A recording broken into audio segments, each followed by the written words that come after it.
de la jeunesse et les adolescents nous koy waxee rek en tout cas bienvenue encore sur suñu deuxième partie suñu biir émission toujours village de la jeunesse nous koy fas yéene defee à chaque fois dalal fi ndaanaan bu nekk waaye dalal fi képp nga xam ne en tout cas c'est un jeune waaye ki nga xam ne rek dañuy engagé wu jëm ci lépp li nga xam ne en tout cas dafay soxal développement wu région bi alors suñu deuxième partie bëggulu nu ñu koy defee rek mooy dañuy ànd ak ki nga xam ne tey moom mooy Mamadou Dramé nekk coordinateur régional du projet HCA2 alors Mamadou ñu lay nuyu am mbégte ak contentement bu baax dalal la ci plateau bi bu ko defee ñu bàyyi la nga nuyoo mbokku téléspectateurs yi. jërëjëf Fofana di la nuyu di la jox sa wàccuwaay di nuyu Bougoulou Keita donc di nuyu ami téléspectateurs yi Sen Jeune TV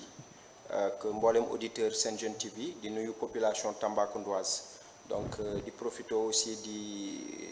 en tout cas souhaiter joyeux carême suñu mbokku chrétiens yi. Aussi un excellent mois de Ramadan à nos en tout cas frères et amis musulmans. D'accord. Merci beaucoup monsieur Dramé. Je rappelle vous êtes le coordinateur régional du projet CH2 alors tey lan mooy objectif bu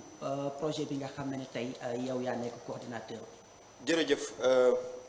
monsieur Fofana je pense que question bu am solo la HCA2 muy projet bi nga xamante ne yaakaar naa ni tey moo tax lii yëpp am Sen Jeune TV ak yi ni mel donc mu doon projet bi nga xamante ne c'est fait pour les jeunes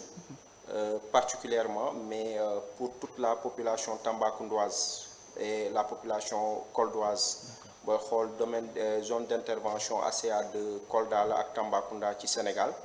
donc ma doon coordonnateur bi au niveau de la région de Tamba mu doon nag projet bi nga xamante ne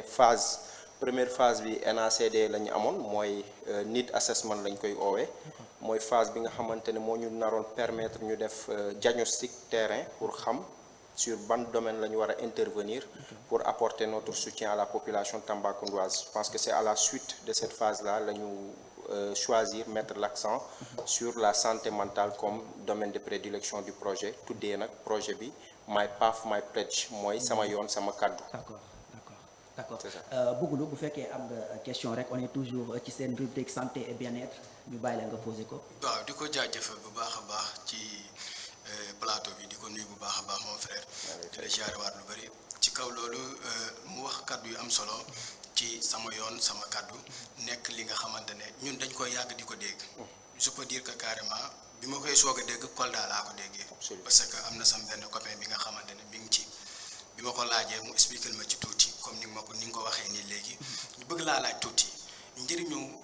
sama yoon sama kàddu pour ndaw yi ban njëriñ la ci mën a am.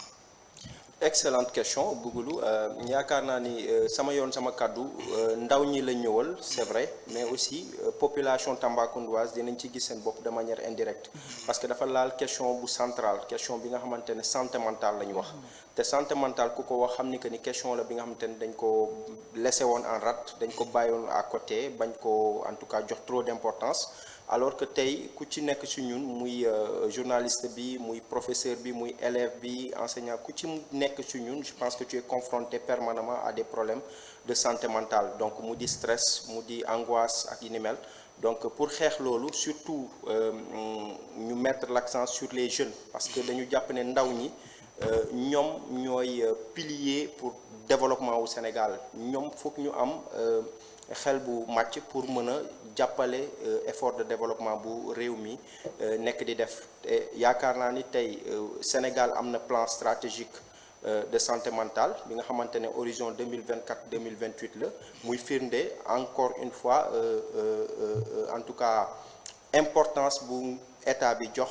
santé mentale en tout cas question santé mentale donc vu que état kese mënul téye en charge yooyu les questions je pense que des projets comme HCA ils sont venus à leur heure et aussi c'est l'occasion de féliciter et d'encourager en tout cas la fondation Botnar mi nga xamante ne mooy suñu bailleur moo financé projet bi et réseau PopDev doon ci assurer lutte bi boobu ba tey depuis phase NACD bi mooy phase de diagnostic bi ba ci phase de mise en œuvre mu ànd seek aussi dans le cadre d'un consortium ànd seek IPDSR Institut Population Développement Santé de la Reproduction bu nekk au niveau de l'ICAT mu ànd seek réseau Siggil Jigéen mu di ONG aussi bi nga xamante ne ñu ngi Dakar mu ànd seeg ministère de la santé ku ne affaire de santé xam ngeen ni c'est un domaine en tout cas du ministère ànd seeg division santé mentale bu ministère ànd seeg les mairies de Tamba et de Kolda parce que mairie mooy fief bu nga xamante ne ils sont dépositaires en tout cas de la confiance des populations pour mën a dérouler bi les projets projet bi nag muy intervenir sur 3 axes premier axe bi mooy autonomisation des jeunes. Donc deuxième axe bi doon résilience communautaire troisième axe bi mooy lépp li nga xamante ne mooy plaidoyer ak li nga xamante ne mooy défense des intérêts des jeunes. D'accord. Alors yaa ngi ko doon wax tout à l'heure wax nga ci question bu intéressant mooy question santé mentale bi defe naa ne question bi nga xam ne en tout cas dafay def actualité bu baax mais dañuy ñëwaat ba tey ci projet bi yan activité la projet bi jot a réaliser ici à Tambacounda et au niveau de Kolda tamit. Oui, au niveau de Tamba aussi bien à Tamba qu'à Kolda projet bi jot na réaliser activités yu bëri mais aussi doon ay activités yi nga xamante ne dañu fexe ba mu doon ay activités yu inclusif ay activités yi nga xamante ne vraiment couche bu nekk gis na ci boppam muy autorités yi population bi mooy les acteurs communautaires autorités religieuses les jeunes surtout les jeunes donc et les adolescents parce que projet bi surtout c'est les ados qui sont en tout cas les principaux acteurs dans le cadre de ce projet donc lu ko jëlee ci phase enquête yi phase de diagnostic terrain bi ba ci phase de mise en œuvre bi on a mené pas mal d'activités côté autonomisation des jeunes on est en train de renforcer la capacité des jeunes afin de leur permettre en tout cas de pouvoir avoir des connaissances acquérir des connaissances et donc côté résilience communautaire aussi on travaille avec des catégories telles que les Jakartaman ce sont des jeunes en tout cas qui sont considérés comme oubliés quelquefois entre guillemets mais pour pouvoir vu qu'ils sont confrontés à des problèmes répétitifs de santé mentale nous avons décidé de collaborer avec eux surtout pour jàppale ñu xeex li nga xamante ne mooy toxicomanie drogue parce que bu nee santé mentale lépp li nga xamante ne day causer instabilité mentale da nga koy xeex donc c'est dans ce cadre-là que on collabore avec eux dans le cadre de l'axe 2 résilience communautaire ñu ci toujours résilience communautaire ñu ci collaborer avec des acteurs communautaires tels que les chefs de quartier les bajenu gox n'est-ce pas donc mu amaat axe 3 bi nga xamante ne mooy plaidoyer di jàppale ndaw ñi bu ñu mën a porter seen plaidoyer auprès des autorités compétentes mu di préfet du département le maire de la commune donc yooyu les activités daal jot nañ ko fi def ay formation renforcement de capacité pour les Jakartaman pour les jeunes pour les adolescents création de clubs de santé mentale daanaka actuellement on a plus de 20 clubs de santé mentale dans les écoles les établissements on a aussi 20 clubs au niveau communautaire dans les quartiers communautaires donc selon des quartiers qui ont été ciblés donc selon leur pertinence. Alors ce projet pourquoi mu porter choix wam jëmale ko ci li nga xam ne tey moom mooy la jeunesse parce que gis neen da nga ko doon wax tout à l'heure yaa ngi wax benn couche bi nga xam ne entre guillemets ils sont pas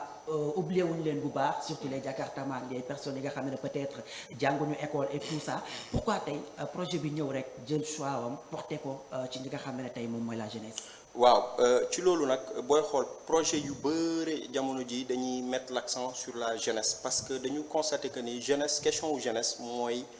épine dorsale problème yi actuellement dans le Sénégal et partout dans le monde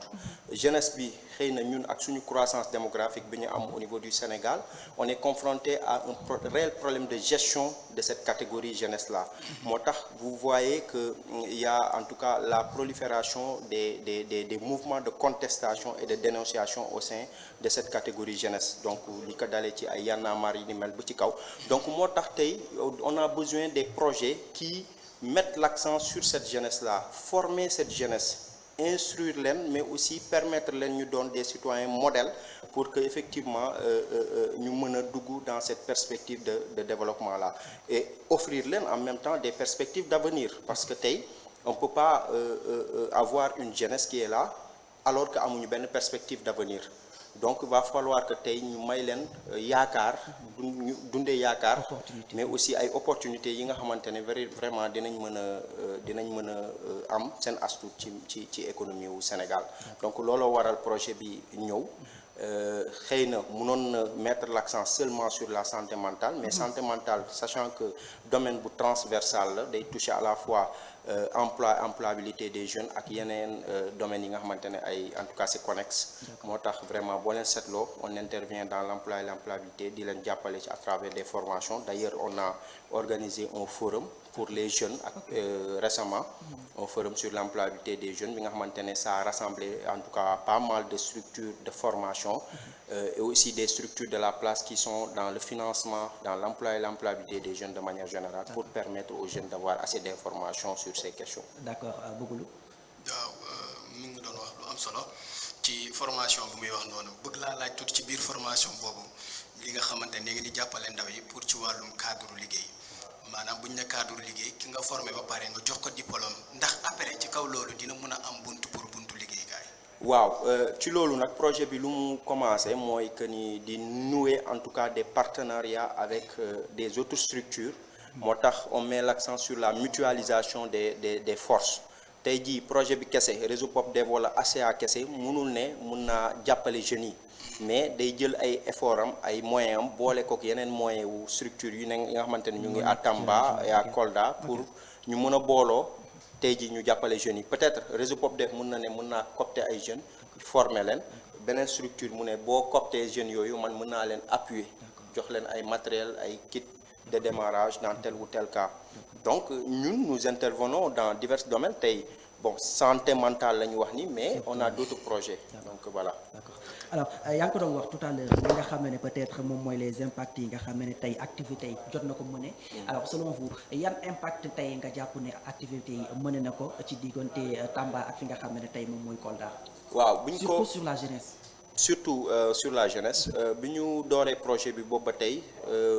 peut-être mënuñu wax que ni dañuy def évaluation mais tey jii bu ñu defoon évaluation à mi-parcours aussi dinañ gis ni que ni vraiment jot nañ am ay résultats yu positifs donc en atteste aussi les félicitations qu'on a reçues en tout cas des autorités administratives et aussi c'est l'occasion de les remercier tout le temps autorités locales yi administratives yi ñu ngi ñëw suñu activité pour montrer encore une fois l'importance qu'ils accordent à ce projet-là lié à la santé mentale tey jii bu ñu xool en termes de résultats on est parvenu à former des jeunes sur les questions de la santé mentale qui est un nouveau en tout cas un domaine bi nga xamante ne peut-être ñoom ils n'étaient pas familiers à ça tels que les établissements scolaires implanter ay clubs de santé mentale di assurer suivi bi dans les établissements mais aussi dans les quartiers communautaires jël ay jeunes dajale leen commencer di leen former di renforcer seen capacité mais aussi yemuñu ci loolu dañu dugg ci sport bi donc dugg ci sport bi en amenant d'abord une télévision que vous en tout cas que vous avez vu Sen Jeune TV mu am aujourd'hui mu doon un impact positif du projet au-delà de ça nawetaani je pense que gis ngeen effort colossal bi nga xamante ne Sen Jeune TV abattre na ko mais aussi collaboration bu ñu nuyee ak ODECAV parce que en tout cas nous ne laissons personne aucune catégorie parce que ODECAV aussi bu ñu fàtte ni que ni jeunes yi ñoo leen fa teg ils sont là pour les jeunes looloo tax tey boo leen seetloo on a noué des collaborations avec eux c'est l'occasion aussi de remercier le président de l'ODECAV monsieur Sambou Soumano pour en tout cas son esprit d'ouverture et de responsabilité donc lu weesu loolu aussi jot nañ jàppale jakartamaan yi à travers des formations aussi donc comme ni ma ko waxee sànq bi nga xamante ne réseau Siggil Jigéen am na lu mu ci joué ONG la moom aussi ak aussi réseau POPDEV donc même IPDSR donc pour dire que y a d'autres formations qui se profilent à l'horizon et d'autres appuis donc pour les jeunes yi nga xamante ne ñu ngi koy préparer fii ci Tambacounda. maanaam ay kuréel yi nga xam ne ñoom ñoo jot a lëkkaloo ngir mën a accompagner. absolument synergie la donc consortium la ñu def pour mën a jàppale jeunes yi ndaw yi Tambacounda ak Kolda. d'accord Bougoulou vous avez pas une autre question. Allez-y. alors defe naa ne dafa am benn thème bi nga xam ne wala li nga xam ne peut-être defe naa ne mooy gën a def actualité munoo fee ñëw duñu wax ci wàllum santé mentale duñu ci wax muy li nga xam ne peut-être tey moom mooy la transmission du VIH peut-être vous êtes pas médecin mais ya ngeen di jox ci li nga xam ne moom mooy ay sensibilisation d'abord ñu ngi koy waxee tout à l'heure ya ngeen di sensibiliser jëm ci li nga xam ne tey moom mooy santé mentale bi alors tey naka nga gisee li nga xam ne tey wala tey jaakaar ngeen yan fànn moom ngeen war a mën a teg ngir mën a gën a sensibiliser tey li nga xam ne moom mooy la jeunesse surtout ak problème li nga xam ne rek moom mooy VIH bi nga xam ne jamono bi nekk na thème wala nekk na problème bi nga xam ne ñu ngi koy gis bu baax ci dëkk bi. Fofana question bu am importance nga poser et ça vient en son heure aussi d'autant plus que instant bi question wu VIH sida créé na psychose ouais. en tout cas ci bopp ñu bëri et yaakaar naa ni même su fekkee du si santé mentale la ñuy intervenir ñun ñëpp personnes lambda yëpp ils sont interpellés sur cette question là mu doon li nga xamante ne lu am solo la jàpp naa ni tey jii c'est indépendant de notre volonté ñun tey en tant que simple sénégalais lambda mais jàpp naa ni dañu war a préparer psychologiquement les Sénégalais aussi par rapport à ça plus de sensibilisation sans que ci say biir wax nga ko on a besoin de plus démultiplier en tout cas les sensibilisations et dans les zones les plus reculées ñu wone carrément feebar bi lu mu doon lan mooy impact yi mode de transmission yi lan la ak pour mun a en tout cas permettre aux uns et aux autres de savoir li nga xamante ne mooy danger bi parce que nit ki tant que mesuré au danger mbir munoo en tout cas munoo xam lu tax nga war a def précaution bi mais l'autre chose aussi lu ma gën a neex ci question mooy côté stigmatisation parce que tey képp ku ko am dañ lay stigmatiser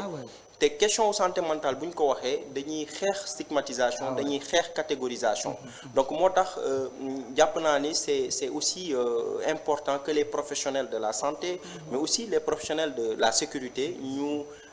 andi en tout cas ñu def seeni effort pour que ñu permettre population bi pour ñu am li nga xamante ne mooy